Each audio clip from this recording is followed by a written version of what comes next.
Pernah ngerasa nggak sih, waktu tuh kayak kurang terus? Rasanya baru juga pagi, tahu-tahu udah malam aja. Nah, hari ini kita bakal bongkar satu cara buat naklukin waktu, biar waktu jadi teman kita, bukan musuh.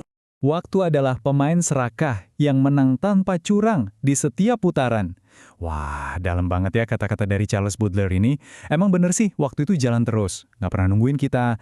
Dan sering banget rasanya kita tuh selalu kalah sama dia. Pasti kita semua tahu lah ya, rasanya gimana.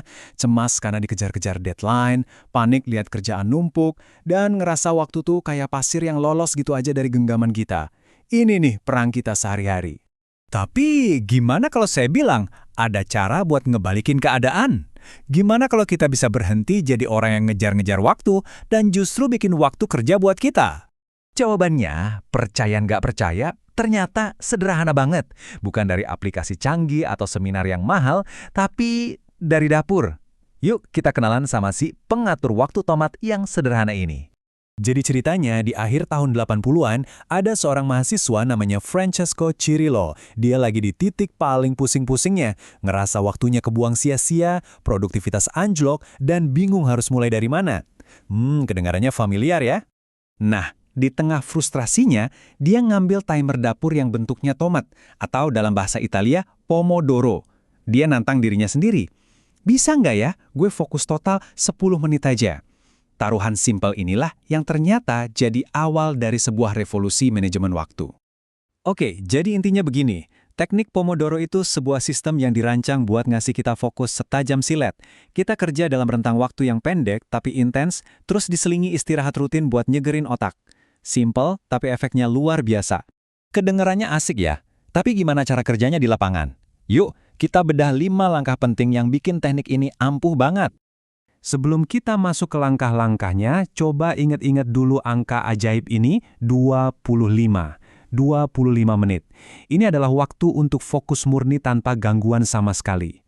Inilah jantung dari teknik Pomodoro yang kita sebut satu Pomodoro. Oke, siap? Mari kita mulai prosesnya. Langkah pertama, pilih satu tugas. Satu aja, jangan maruk. Langkah kedua, setel timer selama 25 menit. Langkah ketiga, dan ini yang paling krusial, kerja terus, jangan berhenti sampai alarm bunyi. Nggak ada cek email, nggak ada buka sosmed, cuma ada kamu dan tugasmu.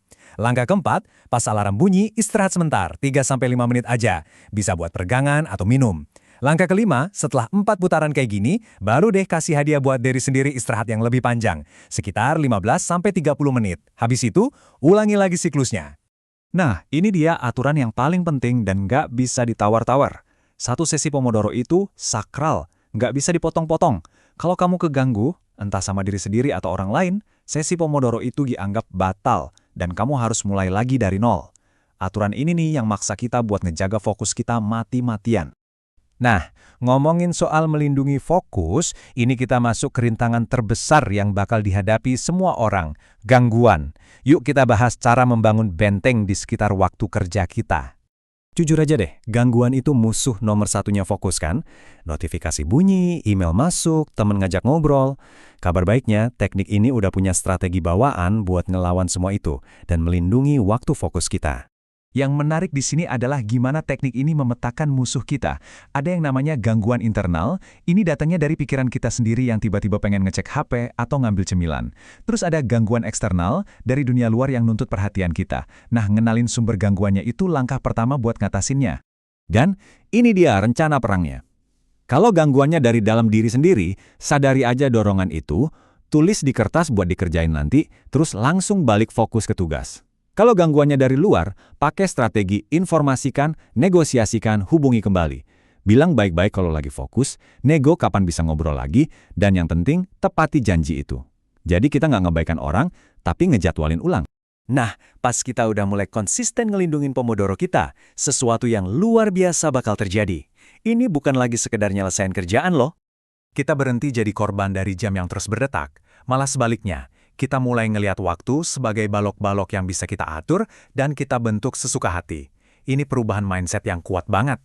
Dan ini dia hasil akhirnya. Tujuannya bukan cuma biar produktif, tapi juga buat ngurangin rasa cemas, mempertajam fokus, ngejaga motivasi biar nggak naik turun, dan bikin cara kerja kita jadi lebih baik. Kita bukan cuma kerja lebih keras, tapi kerja lebih cerdas dan lebih tenang. Dan ini dia puncaknya. Kita tidak lagi bergantung pada gangguan. Gangguanlah yang bergantung pada kita. Dengan ngatur interupsi secara sadar, kita ngebalikin siapa yang pegang kendali. Kitalah yang nentuin kapan sesuatu itu pantas dapat perhatian kita. Kita yang jadi bosnya. Jadi, setelah semuanya ini, pertanyaannya bukan lagi gimana caranya nyari waktu. Tapi, apa yang bakal kamu selesaikan dalam 25 menit ke depan? Ambil timer, pilih satu tugas, dan coba mulai sekarang. Kamu mungkin bakal kaget sendiri sama hasilnya.